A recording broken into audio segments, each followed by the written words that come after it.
kayamanan at kasaganaan. Naghahanap siya ng mga lalaki at babae na pwedeng i-share niya yung kanyang mga pag-aari. Sabihin mo, here I am Jesus, I am available. Ito po ako, Jesus.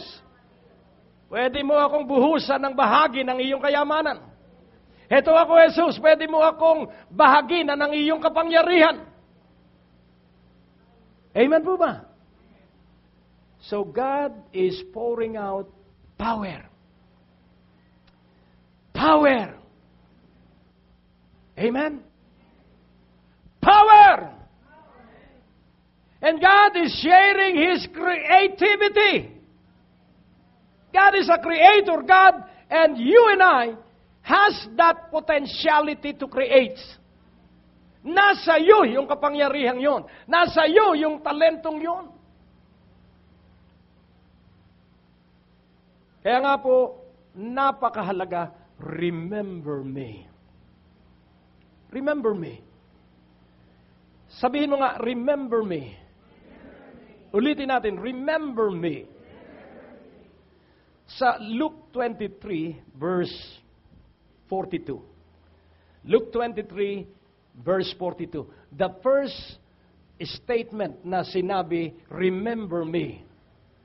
And he said unto Jesus, Lord, remember me when thou comest into thy kingdom. So, remember me. Ano po ang ibig sabihin ng remember? Alalahanin. Ano po ang ibig sabihin ng alalahanin? So, prior to remembering, nagkaroon po ng pagkakataon na sila ay magkita. Saan nagkita si Jesus at ang kriminal? Saan yung kanilang lugar na pinagkitaan at nagtagpo sila? Saan? Sa krus. So, ano po ang ibig sabihin ng kriminal? Remember me when thou comest into thy kingdom. Ang ibig sabihin, Lord, I believe that you are Jesus. I believe that you are Savior or the Savior.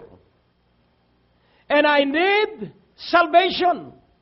So when you are in the kingdom, remember that I ask. Hello. Alalahanin mong hiningi ko ang iyong pagliligtas. Alalahanin mong hiningi ko dito sa krus na ako ay isama mo sa iyong kaharian. Hallelujah. Pero alam mo, sa 43, ano ang sabi ng Panginoon? And Jesus said unto him, Verily, I say unto thee, today shalt thou be with me in paradise. Kailan siya isasama ng Panginoon? Nasaan ngayon yung remember me? Sa verse 43, inalis yung remember me. Why?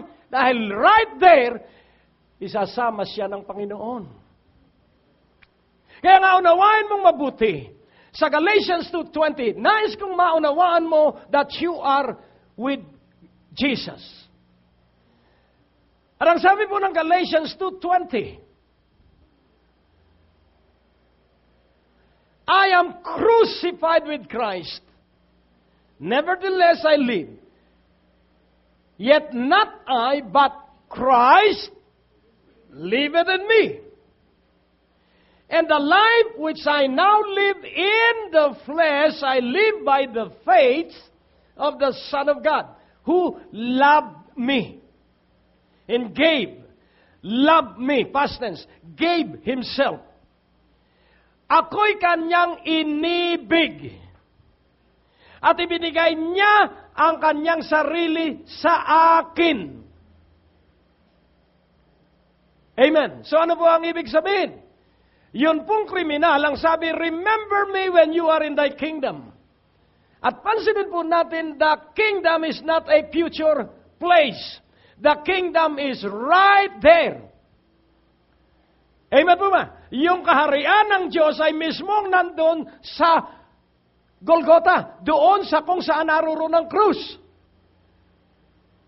Atin pong pansinin, nung mangaral si Juan Bautista, ang unang lumabas sa kanyang bibig na praise, ang sabi niya, repent, for the kingdom of God is now here. So repent. An afterthought. Yung word na repent is an afterthought. A change of mind. A change of perspective. That is repentance. Kapag ikay nasa kahirapan, sabi mo, Lord, pinagsisisihan ko ang aking mga kasalanan, kaya ako ay nasa kahirapan. So, ibig sabihin, a change of mind, a change of perspective. At nakatingin ka ngayon sa pagpapaunlad ng Diyos dahil ayaw mo na sa kahirapan. Sabihin mo, ayaw ko na sa kahirapan. Sabihin mo, ayaw ko na nakapos. Ayaw ko na walang pera. Ayaw ko na may sakit. That is repentance. So ano na ang gusto mo? Sabihin mo, gusto ko'y malusog ang aking katawan. Gusto ko'y may pera ako araw-araw para matustusan ko ang pangangailangan ng mga mahal ko sa buhay. Praise God. Amen. So ating pansinin, remember me when you are in thy kingdom. Pero ano ang sabi ng Panginoon? Nangaral din siya sa 4:17 ng Matthew. Ano ang sabi ng Panginoon nung bumukas ang kanyang bibig sa Matthew 4:17? Ano po ang sabi? At ang sabi po dito, from the time Jesus began to preach and to say, repent, for the kingdom of heaven is at hand. The kingdom of heaven, sa kay John the Baptist, is here. The kingdom of heaven, nung mangaral si Jesus, is at hand. So, where is the kingdom and when did the kingdom come? Nanalangin at nagturo ang Panginoon sa panalangin at ang sabi niya, thy kingdom come, thy will be done on earth as it is in heaven. So where is the kingdom? On earth. Amen po ba? At dahil criminal siya at wala siyang Bible study at wala siyang scripture understanding, kaya akala niya ang kaharian ay sa hinaharap pa. Hindi niya alam, dahil nga siya ay walang alam, at hindi siya katulad ng ibang nagtuturo, pambihira, matanda ka na, hindi mo pa alam na ang kaharian ng Diyos ay dito sa lupa. Hindi po siya pinagalitan ng Panginoon. Dahil ang Panginoon napakabait na teacher. Amen? At ano ang sabi ng Panginoon? Today you will be with me in paradise. Sa araw na ito, hindi po pinag-usapan yung mga masamang buhay ng kriminal.